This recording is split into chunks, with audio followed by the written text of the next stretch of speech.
할렐루야. 네, 한 주간 평안하셨습니까? 예, 다들 건강하시네요. 일기예보를 보니까 다른 건 안 봤습니다. 습도가 90%예요. 예, 엄청난 거죠. 그러니까 사실 저희가 물속에서 이렇게 지금 살아가고 있는 것처럼 습도가 90%래요. 그러니까 요즘에는요, 자기 관리를 잘해야 돼요. 금방 얼굴이 찡그러지고 금방 나도 모르게 입에서 불평이 튀어나오는 때가 됐어요. 항상 감사의 마음을 가지시고 즐겁게 한 번 더 생각하고 말씀하고 행동하는 우리 지혜로운 성도 모두가 되어서 이 무더운 여름날 우리를 통하여 모든 사람들이 기쁨을 경험하고 예수님을 만날 수 있는 우리 성도 모두가 되기를 주님의 이름으로 축원합니다. 우리 옆에 계신 분들 앞뒤로 함께 인사하실 때에 주어진 직분에 충성하는 하루가 됩시다. 이처럼 인사해 보겠습니다. 시작. 주어진 직분에 충성하는 하루가 됩시다. 예, 감사합니다. 대한민국에서 인기 있는 사람이 되려면 이것 한 가지 빼놓지 않고 잘해야 된다고 그래요. 그게 뭘까요? 그게 소통입니다. 소통. 이것을 잘못하면 사람들이 나를 이상하게 바라봐요. 나를 고집세게 바라보고 자기 주장만 하고 융통성 없는 사람, 이기적인 사람으로 바라보는 거예요. 그리고 나중에는 가서 내 뒤에다가 뭐라 그러냐면 꼰대 이렇게 얘기해요. 꼰대. 여러분, 꼰대라는 말 들어보셨죠? 예, 가끔 우리 아들이 오늘 아무도 없으니까 제가 이제 얘기하는데 나보고 왜 이렇게 꼰대 같냐요. 예. 그래서 제가 꼰대라는 게 도대체 뭐냐 하고 찾아봤더니 아니 이게 원래 우리나라 말이더라고요. 이게 그 뜻을 보니까 이래요. 권위적이고 구태의연하고 자기의 주장을 상대방에게 강요하는 사람. 예. 그러니까 뭐 옛날 생각하고 말하는 사람뿐만이 아니라 그걸 강요한대요. 너희는 이렇게 해야지, 저렇게 해야지. 아, 이게 꼰대라는 거예요. 한마디로 소통이 안 되고 대화가 안 돼요. 답답합니다. 일방적으로 내 말만 옳다고 하고 자기 주장만 하는 사람을 우리 학생들이 세상은 꼰대 이렇게 말한다는 거예요. 그래서 저도 꼰대 목사라는 말을 듣기 싫어서 책도 보고 공부도 해요. 저 지금도 공부합니다. 예, 그러니까 목사님 요즘에 뭐 하시나 궁금해하실 거 없어요. 예, 저도 공부하고 책 보고 해바라기 씨 보고 해바라기 보고 그래요. 해바라기가 넘어갔어요. 밤에 바람이 많이 불어서 지금 마음이 아픈데 큰일 났어요. 근데 아무리 책 보고 공부하고 젊은 세대를 이해하려고 해도 세대가 우리랑 너무 달라요. 그렇죠, 여러분? 너무 달라요. 얼마나 다른지 몰라요. 적응하기가 힘들어요. 그래서 맨날 실수하면서 하는 거예요. 맨날.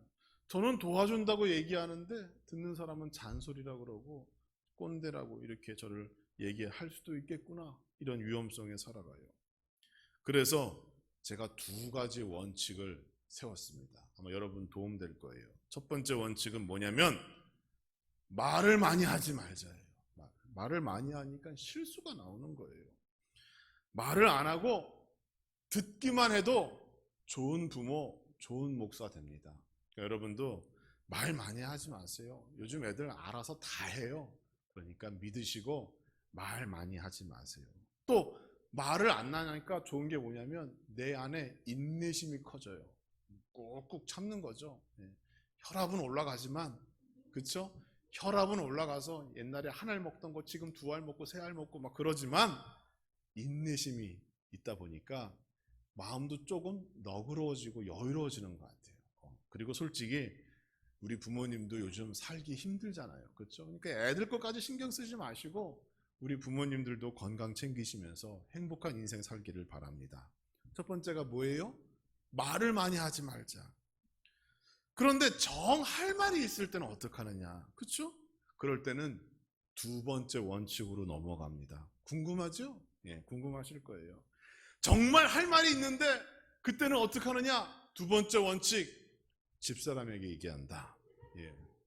직접 얘기하지 말고 한 단계 거쳐서 얘기하는 거예요. 정말 할 말이 있을 때 얘기하니까요, 언성만 높아지더라고요. 설득이 안 돼요. 대화가 안 돼요.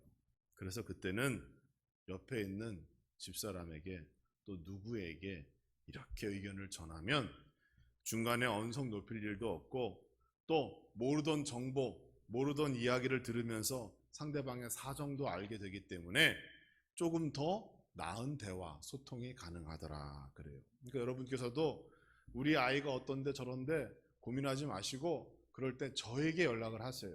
그래서 목사님, 누구누구 시온이가 요즘 집을 나가서 안 들어와요.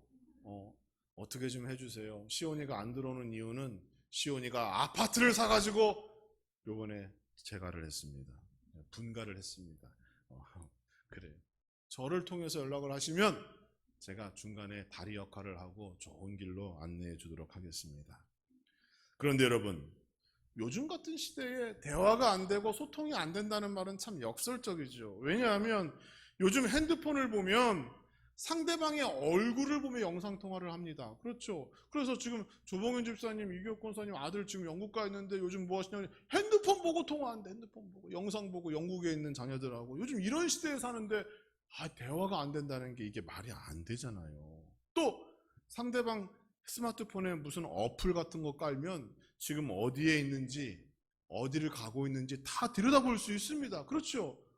이게 나쁜 얘기로 하면 일거수일투족을 감시하는 것 같아 보이지만, 내 사랑하는 가족이 지금 어디에 있는가, 무엇 하는가, 그걸 보면 알 수가 있어요. 아니, 이런 시대에 이전보다 더 가까이 접하고 만날 수 있는 시대에, 아니, 이렇게 대화가 안 되고 소통이 안 된다는 말을 한다는 것이 참 이해가 안 가는 거죠. 여러분, 소통은요, 곧 관계예요, 관계. 그리고 사랑입니다, 사랑. 가정에서나 직장에서나 교회에서도 이 소통이 잘 되고 대화가 잘 되어 행복한 인생, 행복한 신앙생활을 하는 성도는 사람과 사람 사이의 관계도 좋아질 뿐 아니라 당연히 하나님과의 관계도 좋아지는 거예요. 하나님과의 관계가 좋으니까 더 사람과의 관계는 더 좋아지는 거예요. 그러니까 우리가 가장 먼저 소통하고 대화하고 그 분의 마음을 알아야 하는 거예요. 누구랑? 하나님과. 우리 모든 성도님들 기억하시기 바랍니다. 우리가 가지고 있는 모든 인생의 문제의 해결, 그 열쇠는 하나님과 나와의 관계에서부터 시작되는 거예요. 그러니까 하나님과의 관계가 좋으면 세상과 사람과의 관계는 더 자연스럽게 좋아지는 겁니다. 우리 하나님께서는 인격체세요. 그렇죠? 삼위일체의 하나님, 인격을 가지고 계시단 말이에요. 내가 사랑하고 사랑한다고 그러면 하나님도 나를 더 사랑해 주시고 나에게 더 잘해 주시는 거고, 내가 거부하고 미워하고 싫어하면 인격체 되시는 하나님은 떠나시는 거예요. 나를 모른 척 하시는 거죠. 그러므로 우리는 하나님과 내가 어떠한 입장, 내가 어떠한 모습을 가지는가에 따라 더 좋은 관계를 유지할 수 있는 것이고, 그 관계는 대표적으로 말씀을 읽고 기도 생활하고 예배 생활함으로 말미암아 하나님과 소통하고 하나님과 관계 갖고 그것을 통하여 우리의 삶이 더욱더 풍성해지고, 그리고 더불어 우리의 일상의 삶 속에서 하나님의 마음과 뜻을 알게 되어 더 훌륭한 하나님의 일꾼으로 거듭나게 된다는 것, 우리는 이것을 기억해야 합니다. 그래서 우리는 스스로 질문해야 합니다. 나는 오늘 하나님과 좋은 관계를 유지하고 있는가? 하나님께서 나에게 많은 것을 주셨는데 받기만 하고 돌려드리는 것 없이, 감사의 말 한마디 없이 그저 그렇게 살아가고 있는 인생은 아닌가 생각해 봐야 하는 겁니다. 하나님은 모든 인간과 좋은 관계를 유지하기를 원하시는 하나님이세요. 왜냐하면 인간은 죄인이기 때문에, 그 죄인이 하나님과의 관계가 단절되었기 때문에 그 단절된 관계를 회복하기 위하여 우리에게 이 땅에 예수 그리스도를 보내주신 거잖아요. 그것만 봐도 우리 하나님이 어떤 마음을 가지고 있는지 알 수가 있는 겁니다. 하나님은 이처럼 나를 사랑하사 우리와 그 관계를 회복하기를 원하시는데 나는 그것을 모른 척하고 나는 그것을 거부하고 산다면 우리 하나님 마음이 얼마나 아프시겠냐는 거예요. 사랑하는 성도 여러분, 하나님과의 관계 회복, 그것이 가장 중요한 것이고 그것이 회복되어지면 성도와의 관계, 이웃과의 관계, 세상의 관계는 자연적으로 해결되어진다는 사실 꼭 기억하시기 바랍니다. 우리 함라중앙교회 성도 모두는 목사와 성도님, 성도와 성도, 하나님과 성도의 모든 관계 속에서 소통함이 있고 대화가 살아있고 그것을 통하여 우리 모두가 더불어 다 같이 행복해지는 그러한 사랑의 공동체 되어지기를 주님의 이름으로 축원합니다. 이제 본문으로 돌아갑니다. 바울이 세운 교회 가운데 이처럼 소통의 문제, 관계성의 문제로 인하여 고통을 겪고 있는 교회가 있습니다. 바로 고린도 교회입니다. 고린도 교회는 그 지리적 특성적으로 교통의 요충지예요. 바다와 인접해 있어요. 많은 사람들이 오고 갑니다. 그러니까 거기에는 물질이 항상 넘쳐났다는 거예요. 물질적으로 풍요롭고 또 교회 안에 뜨거운 열정으로 기도하고 신앙생활을 하다 보니 강력한 성령의 역사가 나타났으며 성도들에게 다양한 은사가 주어졌습니다. 그런데 문제가 발생했어요. 무슨 문제인가요? 하나님으로부터 은사는 받았지만 그 은사를 주신 원래의 하나님의 그 이유는 알지 못했다는 거예요. 그래서 은사가 서로 달랐기 때문에 성도와 성도 사이에서 나쁜 관계가 형성되기 시작했습니다. 오히려 그 은사를 통하여 교회가 하나가 되어 그리고 그것이 복음 전도에 큰 영향력을 끼쳐야 할 터인데 성도들이 그것을 잘못 알았기 때문에 교회 안에 오해가 생겼고 갈등이 생겼으며 관계가 끊어지는 불상사가 발생하게 된 겁니다. 지금도 하나님께서는 교회 안에 각양각색의 은사를 허락하여 주십니다. 은사는 하나님께서 주시는 선물이기 때문에 사실 우리 모두가 특별한 은사를 통하여 사역을 감당하는 것은 아니에요. 그러나 염려하지 마세요. 왜? 우리는 이미 하나님의 은사를 받았습니다. 어떤 은사요? 하나님께서 우리에게 주신 가장 큰 은사, 예수 그리스도를 믿는 그 은사를 허락하셨기 때문에 그 믿음 가지고 살아가는 성도는 이미 하나님의 믿음의 은사를 받은 거예요. 그러니까 더 이상 염려할 거 없어요. 하나님께서 특별한 계획이 있어서 성도 개개인에게 다른 은사를 주실 수도 있어요. 또 그렇게 주십니다. 그러나 내가 그러한 특별한 은사가 없다고 하여서 낙심할 필요가 없습니다. 왜? 가장 으뜸은 예수 그리스도 잘 믿는 믿음의 은사이기 때문입니다. 그럼에도 고린도 교회는 다음과 같은 은사와 관련된 문제가 발생하였어요. 첫 번째는 뭐냐 하면 거짓 은사를 진짜 성령의 은사로 오해하였다는 거예요. 오늘 본문 7절의 말씀을 보면 은사를 주시는 이유가 뭐예요? 다 같이 유익하기 위함이다.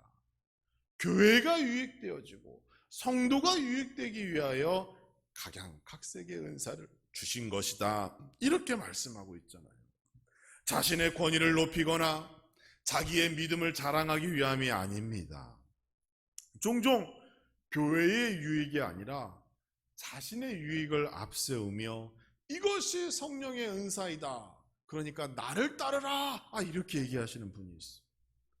지도자의 말을 듣지 않아요. 교회가 혼란에 빠지는 것이죠. 지금도 이단들이 그러한 것들 가지고 얼마나 사람들을 현혹해 합니까? 그렇죠? 자칭 진리를 알고 자기네가 무슨 예언의 은사다, 계시의 은사다, 성경 해석의 은사다, 뭐 그런 것들을 얘기하면서 사람들을 흔들어 놓잖아요. 그리고 성경의 말씀의 권위보다 자기의 말에 더 권위를 앞세우려고 하고 그것이 바로 이단이고 거기서부터 사이비 종교가 시작되는 거예요. 고린도 교회가 그랬습니다. 거짓 은사가 임했는데 그것이 진짜라고 주장하고 사람들이 보기에 그게 더 신비롭고 그것이 더 그럴듯하니까 현혹되기 시작했다는 거예요. 또 하나의 문제는 뭐냐 하면 하나님의 성령의 은사를 받은 사람들이 교만해졌다는 겁니다. 교만해졌다는 거예요. 그리고 사람들이 얘기합니다. 어떤 은사는 수준이 높고 어떤 은사는 보잘것없고, 그러니까 수준 높은 은사를 받았다고 하는 사람들의 마음이 높아질 수밖에 없어요. 하나님께 영광 돌리는 삶이 아니라 자기가 영광 받기를 원해요. 교만해진 거죠. 그러니 교회가 혼란스럽고 교회 안에 좋은 관계가 유지될 수가 없는 겁니다. 파벌이 만들어지고 하나가 되어야 하는데, 생명과 영혼을 살리는 교회가 되어야 하는데 그 역할을 잃어버리게 된 것이죠. 그래서 사도 바울이 고린도전서 12장에 편지하기를 은사는 그런 것이 아니다, 은사는 이런 것이다 라고 설명하고 있는 거예요. 지금 고린도 교회에게 필요한 것이 무엇인가요? 각자가 받은 은사를 소중히 여기며 성도와 성도 사이에 좋은 관계를 유지하는 것, 그 관계를 유지하여 하나님의 예수 그리스도의 복음을 전파하는 능력의 성도와 교회가 되어지는 것, 그게 중요한 거예요. 그래서 바울은 은사에 대하여 먼저 차근차근 설명해주고 성령 받은 사람들은 이렇게 살아야 한다라고 고린도전서 12장을 통하여 말씀하고 있습니다. 무엇을 말하고 있나요? 가장 먼저 권면하기를 성령의 은사로 성도는 가장 먼저 주님과 한 몸을 이루어야 한다, 이렇게 말하고 있어요. 고린도전서 12장 12절의 말씀을 보니까 몸은 하나고 지체도 많지만 그 많은 것들이 결국 한 몸, 그리스도로 연합되어지고 하나가 되어진다, 이렇게 설명하고 있어요. 교회 안에 많은 지체가 있죠. 지체가 누군가요? 성도 여러분을 얘기합니다. 나이도 성별도 환경도 모두 달라요. 그런데 하나의 공동체를 이루고 있습니다. 무엇 때문에? 예수 그리스도를 믿는 믿음 안에서 우리는 하나인 줄 믿습니다. 그러므로 성도는 예수 그리스도의 지체가 되는 거예요. 그래서 우리에게 직분 주시고 사명 주시고 교회 안에서 하는 일이 각기 다른 겁니다. 생명 되시는 예수 그리스도와 연합하여 날마다 새로운 생명과 능력을 공급받는 그러한 존재가 바로 우리는 되어야 되는 거예요. 그래서 참 포도나무 되시는 예수님께 딱 붙어서 우리가 그분으로부터 영양분을 공급받을 때 우리도 거기에 합당한 값진 열매를 맺고 살아가게 되는 것을 말합니다. 그런데 고린도 교회는 그렇지 않았어요. 성도와 성도가 다 나눠져 있었어요. 다투었어요. 의견 차이를 보였어요. 그래서 바울이 염려하고 있는 것이죠. 여러분, 우리가 잘 아는 어떤 교단에서는요, 방언을 하지 못하면 성령 받은 것이 아니다, 이렇게 한때 주장하기도 했어요. 그래서 방언이라고 하는 은사를 받기 위해서 별도로 안수를 받기도 하고 기도원에 들어가서 금식 기도를 하기도 했어요. 여러분, 방언은 하나님이 주시는 은사입니다. 선물이에요. 그런데 그것을 억지로 내가 받겠다고 애쓰는 모습을 우리 하나님께서 보시면 우리 하나님께서 기뻐하실까요? 그렇지 않아요. 은사라는 것을 잘 모르니까 이러한 신앙의 실수가 나타나는 겁니다. 다양한 은사를 우리에게 주신 이유는 우리가 교회 안에서 그리스도를 중심으로 한 몸이 되어 첫째는 교회의 유익을 구하고 교회에게 맡겨진 사명을 감당하고 영혼과 생명을 살리는 일에 그 은사를 사용할 수 있도록 우리에게 주신 것이지, 자기의 이름을 높이거나 자기를 자랑하거나 어떤 파벌을 형성하기 위하여, 권력을 위하여 은사 주신 것 아닙니다. 지금도 예언의 은사가 있다, 계시의 은사가 있다, 예언을 해석해주고 설명해주는 은사가 있다, 그런 사람들 쫓아다니면서 그 사람들이 더 교회 안에서 영향력을 행사하려고 한다면 우리 하나님께서 왜 교회를 세우셨겠어요? 모든 성도에게 그런 은사 다 주고 그렇게 통해서 하나님 영광 받으시면 되죠. 그렇지 않습니다. 은사는 한 가지 이유입니다. 바로 예수 그리스도인 교회, 그 안에서 예수 그리스도를 중심으로 하나가 되고 한 몸을 이루고 그리고 그 영향력으로 세상의 복음을 증거하기 위하여 쓰임받기 위한 목적으로 하나님께서 우리에게 은사 주셨다는 사실 기억하시기 바랍니다. 또 다양한 성령의 은사를 통하여 교회는 더 교회다워지는 거예요. 교회 안에서 가장 큰 성령의 능력이 무엇일까요? 제가 아까 말씀드렸죠. 어떤 은사를 받고 그것을 자랑해서 예언도 하고 병도 고치고 남이 가지지 못한 은사를 받은 것, 그게 자랑일까요? 그렇지 않습니다. 바울은 이러한 특별한 은사를 보편적인 하나님의 은사로 생각하지 않았어요. 바울이 생각한 진정한 성령의 능력은 뭐냐? 그것은 교회 안에서 말 한마디, 행동 하나로 사람들을 살리고 영혼을 격려하고 일치가 되고 한마음 될 수 있도록 하는 것, 그게 진정한 성령의 능력이고 가장 중요한 은사라고 생각했던 거예요. 세상의 모든 교회는 예수 그리스도로부터 시작되어지지만 그렇다고 모든 교회가 동일한 모습을 가지고 있지는 않습니다. 교회마다 규모가 다르고 추구하는 비전이 다릅니다. 그것을 다양성이라고 얘기하잖아요. 그렇죠? 여러분, 비온 뒤에 하늘에 무지개가 쫙 피면 여러분 어때요? 아름답죠? 왜 아름다워요? 무지개가 7가지 색깔을 다 포함하고 있다라고 보니 아름답죠. 내가 좋아하는 색깔만 보인다면 그게 아름다움일까요? 그렇지 않습니다. 마찬가지로 세상을 창조하신 하나님께서 교회와 성도를 다양하게 세워주신 거예요. 그리고 그들이 하나가 되고 일치가 되어질 때 교회다운 모습을 비로소 갖추게 되는 겁니다. 하나님께서 교회 안에 많은 은사를 주신 이유가 뭡니까? 그런 다양한 은사를 통하여 교회가 더 교회다운 모습으로 거듭나고 변화되고 성장될 수 있도록 하나님께서 그렇게 역사하신 겁니다. 고린도는 오래된 항구 도시였어요.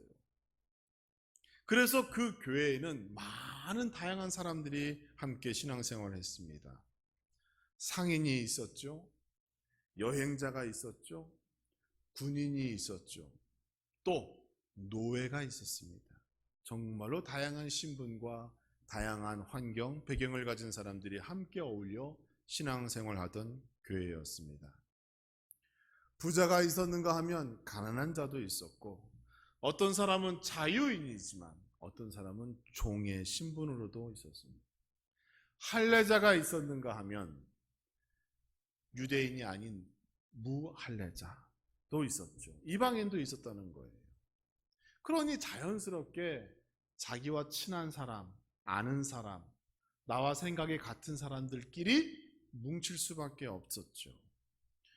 바울은 거기에 성령의 능력, 은사가 무엇인가를 설명하며 그렇게 나누어지고 분열되어지는 것을 막고자 했던 거예요. 바울은 말합니다. 서로 각기 다른 은사를 존중해줘라. 그리고 모든 은사에는 순위가 없다.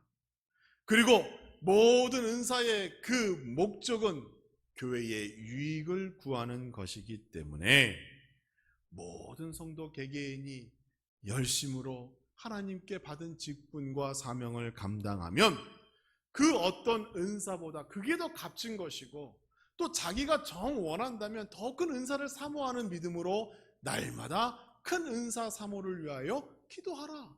그러면 되지 않겠느냐라고 방법을 제시하고 있는 거예요. 사랑하는 성도 여러분, 우리 교회에도 각양각색의 많은 세대들, 그렇죠?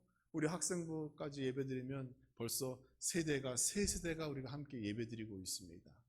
생각이 달라요. 제가 서두에 말씀드렸죠. 내가 말 한마디 잘못하면 나도 꼰대라는 말을 듣는 그런 사회에 우리가 함께 더불어 살아가고 있는 겁니다.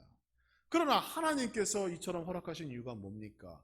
이러한 다양한 세대와 다양한 생각과 다양한 환경 속에 살아가는 성도들을 통하여 우리 하나님께서 더 영광받기를 원하신 것이고, 그것이 교회가 교회다운 모습으로 나아가는 길이라는 사실을 기억하시면서 내가 받은 믿음으로 상대를 우쭐대거나 비판하는 것이 아니라 오히려 도움 주고 격려하고 사랑할 수 있는 우리 함나중앙교회 모든 성도가 되어지기를 주님의 이름으로 축복합니다.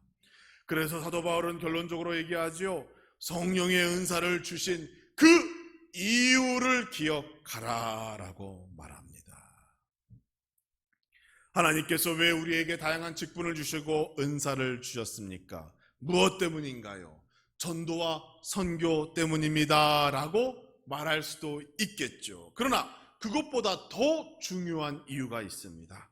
에베소서 4장 12절의 말씀을 보면 이는 성도를 온전케 하며 봉사의 일을 하게 하며 그리스도의 몸을 세우게 하려 하심이라, 이렇게 말하고 있어요. 하나님께서 우리에게 은사 주시고 은혜 주시고 축복 주시고 날마다 성령 충만케 하여 주신 이유가 여기에 기록되어져 있습니다. 성도를 온전케 하기 위하여, 봉사의 일을 교회와 교회 밖에서 하게 하기 위하여, 결국 나의 말과 행동, 나의 믿음을 통하여 예수 그리스도의 몸을 바로 세우기 위하여. 여러분, 예수 그리스도의 몸이 뭐예요? 교회입니다. 교회를 바로 세우기 위하여 나에게 은혜 주시고 성령 주시고 은사 주신 것입니다.